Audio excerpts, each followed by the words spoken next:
Thursday Night Tailgate, where the spotlight is always on the positive. Tune in Thursday night from 8 to 10 p.m. Eastern Time to hear your favorite NFL legends, players, and coaches sharing their stories. Now back to Chris and Bob. I wouldn't joke about anything else that happens here tonight. All right, now back with us and making his 9th appearance on Thursday Night Tailgate is super agent, author, teacher, and TNT Hall of Famer Leigh Steinberg. And folks, there isn't a bigger name, a more influential person, or a better person in the world of sports than Leigh Steinberg. Leigh has been a member of our TNT Hall of Fame since 2015, and we are honored that he is back with us again tonight on Thursday Night Tailgate. Happy New Year, Leigh. Chris and Bob here. How are you tonight? Welcome back. Hi, Chris. Hi, Bob. My heroes. I'm in the California Sports Hall of Fame, Jewish Sports Hall of Fame, but nothing equals the absolute transcendent thrill of being in the Thursday Night Tailgate Radio Show's Hall of Fame. We appreciate you saying that, Leigh, and I'm sure that's exactly right.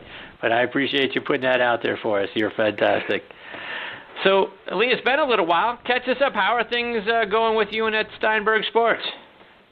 Things are going just great. We're doing all sorts of interesting projects, from putting together a sports career curricula that will play out on the internet, and people are trying to get a head start on their career in sports. They've got like 85 modules, everything from how to work for a team, to work in marketing, to work in PR, to being an agent, everything you could ever want to learn, and they'll get a big certificate, and it will help them get a job. So watch for that to come soon. We're still doing the agent academies.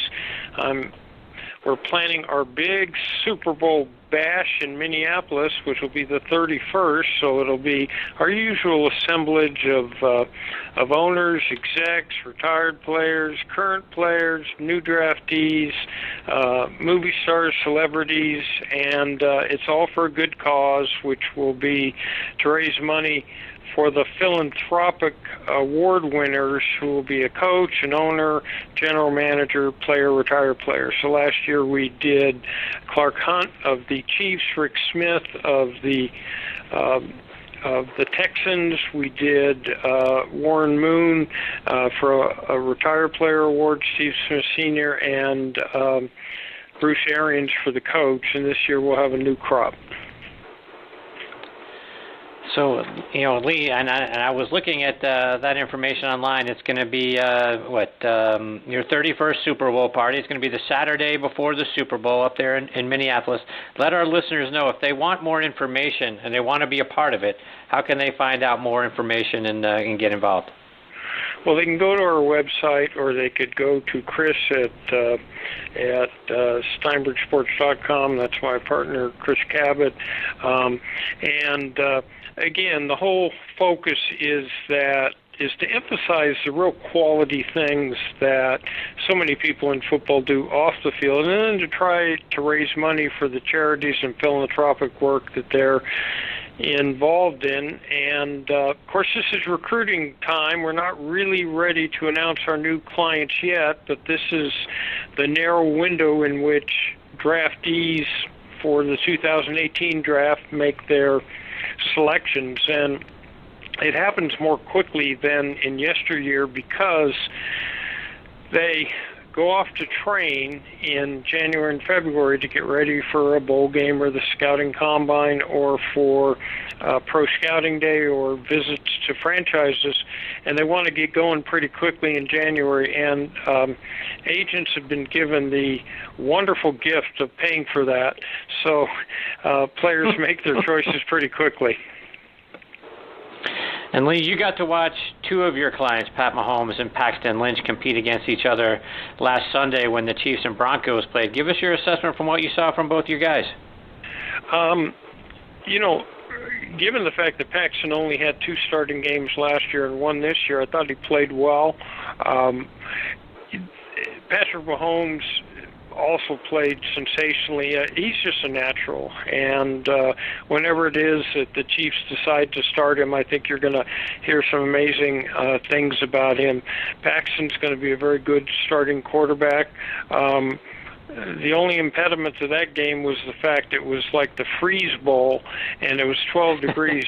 Now, when you grow up in Southern California, 12 degrees for someone from the Midwest is like our minus 50. And my nose after 3 days is starting to become unpopsicled, but it looked like a big cherry popsicle. And you're talking about Paxton Lynch, and some folks are out there saying that they, the Broncos are, they may bring in a veteran quarterback. They may look at a Kirk Cousins because they don't believe that Paxton can be a franchise quarterback. And to your point, Lee, he's only had 3 starts, only played in 4 games over 2 years. That doesn't seem to me like near enough opportunity to make any sort of judgment of what type of quarterback Paxton Lynch can be. What are you hearing from the Broncos regarding his future? I think they'll take a look at their options. You got Kirk Cousins out there. You have the potential to draft. But at the end of the day, any young quarterback simply needs time to put a series of games together to give him a rhythm so that he's able to look out on the field, and the game slows down. Now, occasionally you'll see a Deshaun Watson come in really quick and get it, but for most quarterbacks, they're either you look at Carson Palmer or Aaron Rodgers or Phillip Rivers or Drew Brees, they all sat on the bench. And so he has never had enough time. For the people who want to declare someone who's only had a few games as a bust, then they would have said about John Elway or Peyton Manning or Troy Aikman that they were busts, because each of them threw probably twice as many interceptions as touchdown passes. And Troy was 1 in 15 his first year. And all of them under this criteria would have never been able to ascend to their Hall of Fame greatness. I live in Southern California, and last year when Jared Goff started 7 games, all we heard about was flop, bust, terrible, get rid of him, bad draft pick. And, here he is the next year, having had another year to learn and a series of games to play. He's going to head to the Pro Bowl.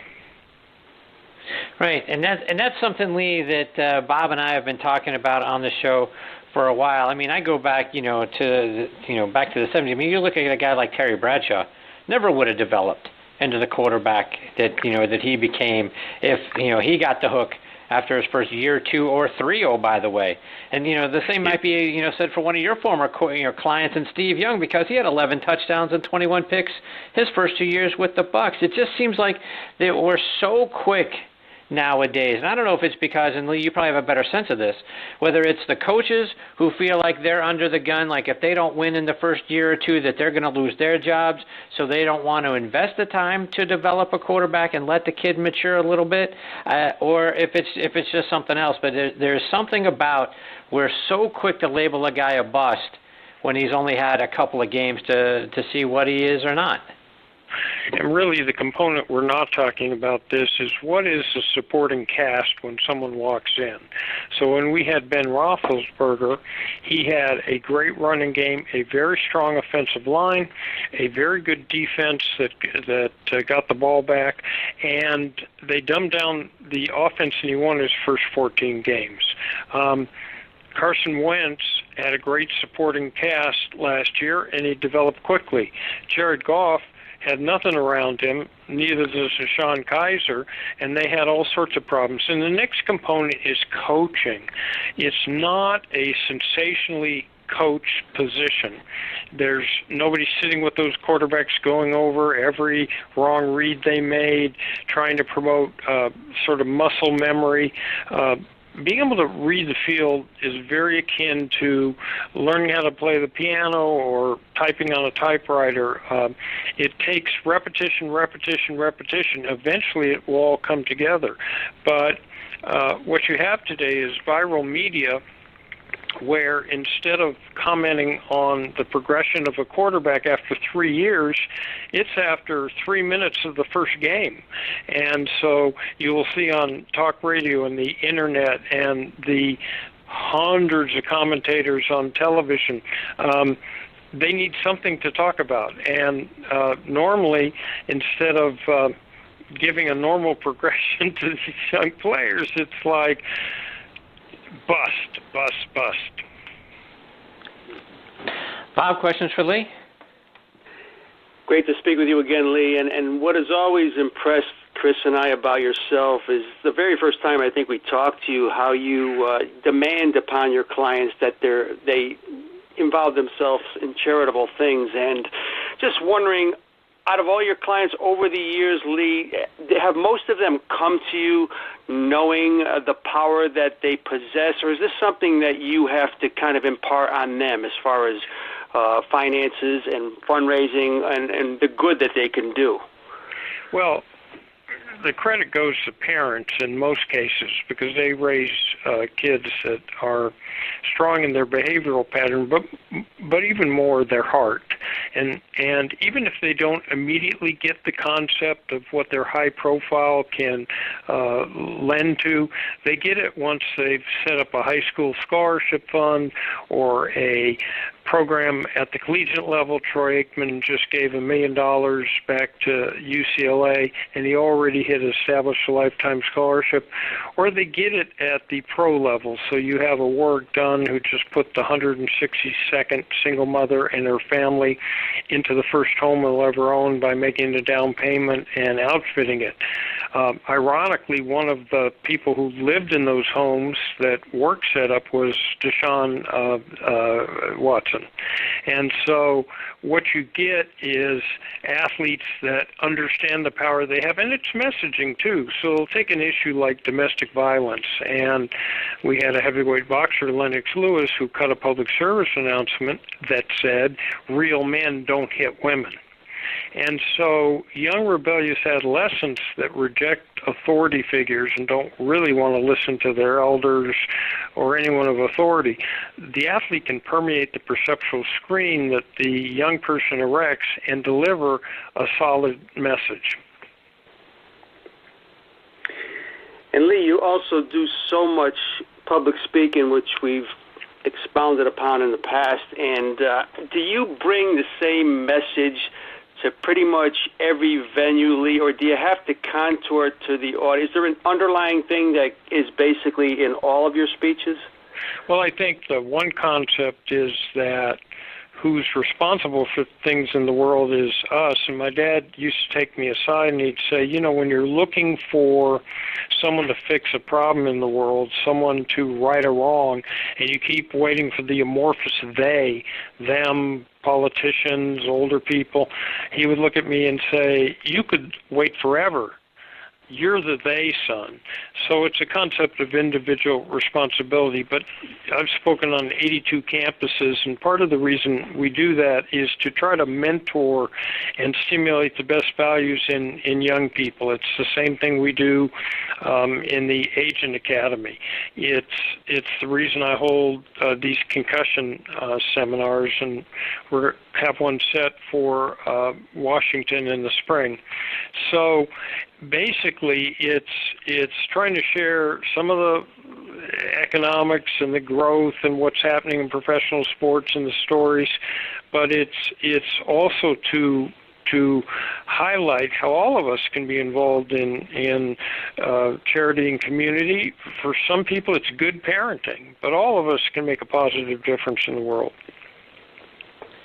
And Leigh, I want to take that a step further, because every week here on the show, we end it with our Spotlight on the Positive segment, where we spotlight two players that are doing great things out there in their communities. And like Bob said, and you spoke to a moment ago, you do a great job of getting your players set up in foundations and ways to give back. But I wanted to give you an opportunity to spotlight a couple of positive stories that your clients have been a part of.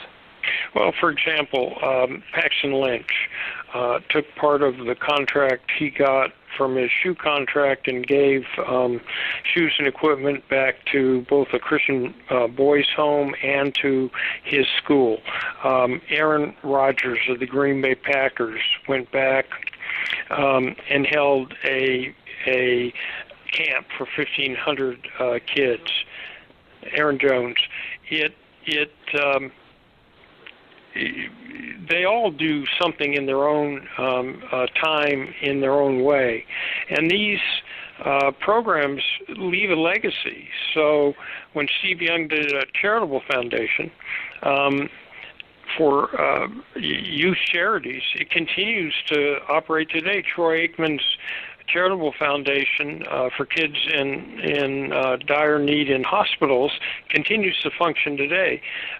Warren Moon's Crescent Moon Foundation continues to send kids to college on his scholarship. So these charitable institutions they set up are evergreens, and they continue to do good. And really, what an athlete is role modeling is not the ability to be a great athlete. We know that a microscopic percentage of people that aspire to do that will ever get there, but it's understanding that a sense of self-respect, living in a loving family, being part of a community where people care for each other, having a relationship with a higher power, all these things are the basic building blocks of being successful in whatever someone's going to do in life. Leigh, one more before we let you go. And one of the hot topics over the last couple of seasons around the league has been viewership and the viewership numbers going down. I read today viewership was down about 10% so far this season. You wrote an article for Forbes last year, and we talked about it last time you were on the show, about why viewership was down at that point. Do you think the list of reasons is growing? Is there more reasons that people are walking away from watching the game?